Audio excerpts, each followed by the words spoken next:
कहाँ से ले।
अस्सलाम वालेकुम माय यूट्यूब फैमिली, कैसे हैं आप सब। आई होप सब ठीक ठाक होंगे। जहां रहें खुश रहें, हंसते मुस्कुराते रहें, इसी दुआ के साथ ये व्लॉग स्टार्ट करते हैं।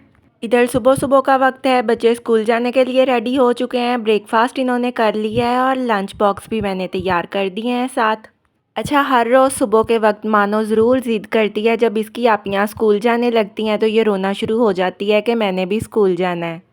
आजकल सुबह के वक्त बहुत ही फ्रेश और अच्छी धूप निकलती है। वैसे भी बारिशों के मौसम में ख़ास तौर पे बारिश के बाद मौसम बहुत ही अच्छा खिला खिला सा हो जाता है। फ्रेश धूप निकलती है और आसमान भी बिल्कुल साफ़ होता है, गर्द वगैरह बिल्कुल हट जाती है। कुछ दिनों से बारिश नहीं हुई, लेकिन ये व्लॉग बारिश वाले दिन का ही है। अभी तो सुबह का वक्त है, बारिश नहीं हो रही, लेकिन दोपहर के वक्त काफ़ी ज़्यादा बारिश शुरू हो गई थी। क्योंकि कुछ दिनों से ऐसा हो रहा है कि जिस दिन मैं व्लॉग बनाती हूँ उस दिन व्लॉग एडिट नहीं कर पाती। व्लॉग एडिट करने को कुछ दिन लग जाते हैं, क्योंकि बाकी भी काफ़ी ज़्यादा काम होते हैं, इसलिए एडिटिंग के लिए वक्त निकालना काफ़ी मुश्किल हो जाता है। जी, तो बच्चे स्कूल जा चुके हैं, मैं किचन में आ गई हूँ। मैंने भी ब्रेकफास्ट कर लिया है। मानो बाहर गई हुई थी, ये अपने लिए डोनट केक लेके आई है। इसे इस तरह के केक और डोनट्स वगैरह बहुत पसंद होते हैं और मुझे दिखा रही है। अच्छा, इसे केक वगैरह इतने पसंद होते हैं कि जब मैं घर पे केक बनाती हूँ तो ये बहुत खुश होती है और बहुत शौक से खाती है।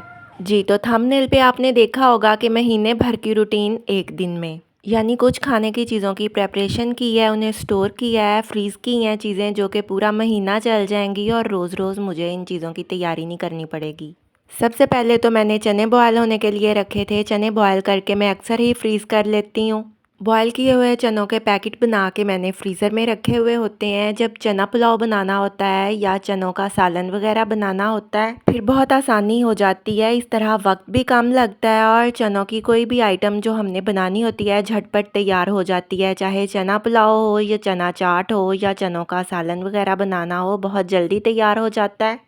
क्योंकि खाना पकाते वक्त फिर जितना वक्त चनों को बॉयल करने में लगता है वही वक्त बच जाता है और खाना झटपट तैयार हो जाता है। चने मैंने रात के वक्त भिगो के रख दिए थे, काफ़ी हद तक सॉफ्ट हो चुके हैं, यानी हाथ से टूट रहे हैं। अब इन्हें कुकर में ऐड कर दिया और इतना पानी शामिल किया है जिसमें ये अच्छी तरह डिप हो जाए। थोड़ा सा नमक ऐड किया है, फ्लेम ऑन कर दिया है और कुकर की सीटी लगा दी है। शुरू में फ्लेम हाई रखा है। हाई फ्लेम पे जब सीटी बजना स्टार्ट हो जाएगी फिर फ्लेम मीडियम टू लो कर दूंगी और 10 मिनट के लिए सीटी लगाई थी। जब सीटी बजना स्टार्ट हो गई थी मैंने टाइम नोट कर लिया था। 10 मिनट में ही चने मुकम्मल तौर पे सॉफ्ट हो गए थे। अच्छा, ये जो है ना सुबह का वक्त है, लेकिन इस दिन बादल इतने ज़्यादा आ गए थे एकदम से कि एकदम अंधेरा सा छा गया था और बहुत तेज़ बारिश शुरू हो गई।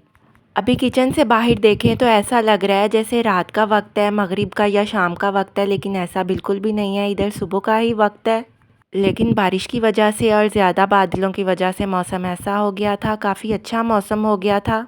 जिस दिन ये बारिश हुई है उस दिन मैंने व्लॉग बनाया था, लेकिन इस बारिश के बाद अभी तक कोई भी बारिश वगैरह नहीं हुई। कल काफ़ी ज़्यादा बादल तो आए हुए थे लेकिन बारिश फिर भी नहीं हुई। अच्छा, बच्चों के साथ सारा दिन इतना बिज़ी गुजर जाता है। सुबह बच्चों को ब्रेकफास्ट करवाना, लंच बॉक्स तैयार करके देने, उन्हें स्कूल भेजना। अच्छा, फिर स्कूल जाने वाले बच्चों को तो स्कूल भेज दिया जाता है, लेकिन जो ज़्यादा छोटे बच्चे होते हैं, जैसे मेरी मानो है अभी स्कूल नहीं जाती, तो ऐसे बच्चे घर में मदर्स के पास ही होते हैं। इस तरह बच्चों का ख्याल रखने के साथ साथ घर के काम भी करने पड़ते हैं और कामों से सारा दिन फुर्सत नहीं मिलती। सब हाउसवाइफ्स और मदर्स के साथ ऐसा ही होता है कि बच्चों को भी संभालना और साथ में पूरे घर को मैनेज करना। अच्छा, मैं सोचती हूँ कि अपनी ज़िंदगी के, अपने घर के और अपने बच्चों के काम ही इतने होते हैं कि पूरे दिन में थोड़ा सा वक्त रेस्ट के लिए या अगर कहीं ज़रूरी काम से जाना भी हो तो थोड़ा सा वक्त बहुत मुश्किल से निकालना पड़ता है। लेकिन कुछ ख़वातीन ऐसी भी होती हैं जिन्हें अपने घरों से ज़्यादा फ़िक्र दूसरे के घर की होती है। फ़िक्र से मुराद ये नहीं है कि वो मुश्किल वक्त में किसी के काम आती हैं, बल्कि मुश्किल वक्त में तो ऐसे लोग बिल्कुल भी दूसरों के काम नहीं आते। फ़िक्र उन्हें ये होती है कि कोई कहाँ जा रहा है, कहाँ से आ रहा है, क्या पहन रहा है, किसी के घर में क्या नई चीज़ आ रही है। और अगर हस्बैंड वाइफ काफ़ी अरसे से पुरसकून और खुशबाश ज़िंदगी गुजार रहे हैं तो फिर ऐसी औरतों को ज़रा बोरियत सी होने लग जाती है और फिर ये सोचती हैं कि ऐसी कौन सी ट्रिक लगाएं जिससे दूसरों के घरों में बेसुकूनी हो जाए, उनके घर का सुकून ख़त्म हो जाए। लेकिन अक्लमंदी इसी में है कि लोग जितनी मर्जी आग लगाएं, भड़काने की कोशिश करें, लेकिन आपने अपने सुकून पे डटे रहना है। और हर जगह और हर बार ये भी ज़रूरी नहीं है कि ऐसा करने वाले सिर्फ आपके ससुराली रिश्तेदार भी हों, ऐसा करने वाले आपके मायके के रिश्तेदार भी हो सकते हैं। अच्छा, बाज़ दफ़ा आपके मायके में कुछ आपकी रिश्तेदार औरतें जिन्हें रिश्तेदार कहते हुए भी शर्मिंदगी महसूस होती है, इतनी साजिशी और इतनी शैतान सिफ्त होती हैं। अच्छा, फिर अगर आपके ससुराल का घर, आपके हस्बैंड का जो घर है जहां आप रहती हैं, आपके मायके से या मायके के जो रिश्तेदार हैं उनके घरों से दूर भी है, ज़्यादा फासले पे भी है, लेकिन फिर भी ऐसी औरतें आपकी ज़िंदगी के बारे में, आपके घर के बारे में तमाम इंफॉर्मेशन इकट्ठी करने के लिए जान तोड़ कोशिश करती हैं। जो तो आपके खूनी रिश्ते होते हैं, खालाएँ होती हैं, फूफो होती हैं। मेरी ज़िंदगी का तो यही एक्सपीरियंस है कि ये लोग आपके ख़िलाफ़ साजिशें नहीं करते, इनके दिल में कहीं ना कहीं आपके लिए एहसास ज़रूर होता है।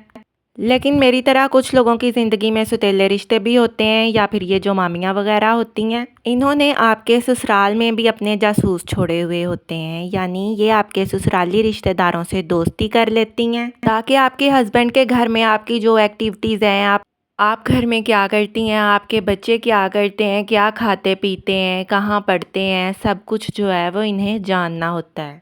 इस तरह आपकी ज़िंदगी की तमाम इन्फॉर्मेशन इकट्ठी करके इन्हें आपके ख़िलाफ़ साजिशें करने में और अपनी प्लानिंग को कामयाब करने में आसानी हो जाती है।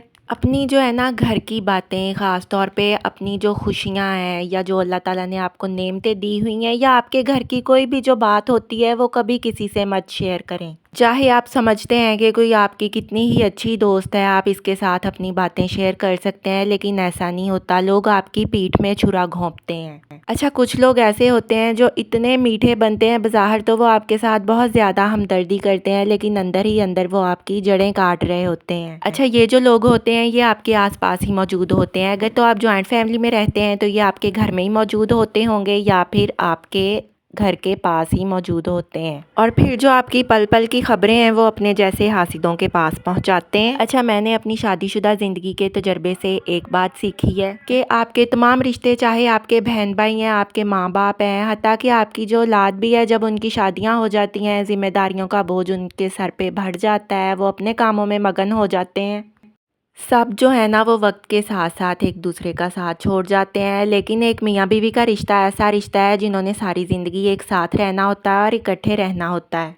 तो एक साथ रहने पे ना ज़िंदगी में मुख्तलिफ़ किस्म के उतार चढ़ाव भी आते हैं, कभी बातों पे इख्तलाफ भी हो जाता है। लेकिन फिर भी जो है ना, बीवी को अपने शौहर की बुराइयां दूसरों के पास, या शौहर को अपनी बीवी की बुराइयां अपने घर वालों के पास बिल्कुल नहीं करनी चाहिए। क्योंकि हस्बैंड वाइफ की ज़िंदगी में अगर उनका कोई भी प्रॉब्लम है या कोई भी इख्तलाफ है वो वक्ती होता है, और आपस में जो है ना वो मियाँ बीवी अपने मामलात को बेहतर तरीके से हल कर लेते हैं। लेकिन अगर बीवी अपनी फ्रेंड्स को, अपने घर वालों को, या जो हस्बैंड हैं वो अपने घर वालों को इन मामलात में इन्वॉल्व कर लेते हैं, तो लोग कभी भी नहीं चाहते कि कोई इत्फाक से रहे या कोई सुकून से रहे। लोग जलती पे तेल का काम करते हैं। अच्छा, लोगों की जो है ना, इधर मैं रिश्तेदारों की बात कर रही हूँ। जो तो लोग होते हैं आपके मोहल्ले वाले होते हैं या कोई भी गैर लोग होते हैं, उन्हें आपकी ज़िंदगी से कोई लेना देना नहीं होता, या कोई उन्हें दिलचस्पी नहीं होती कि आपके क्या मामलात चल रहे हैं।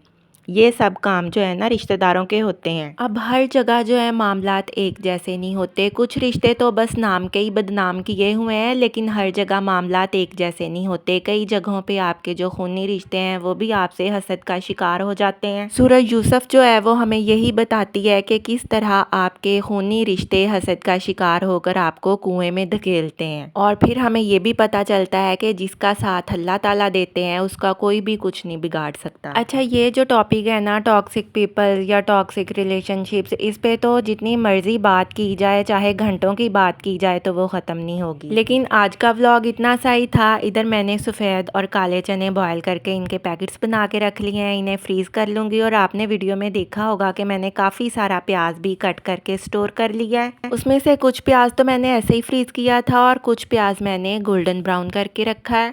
और लंच में आज टिंडे चिकन बना है।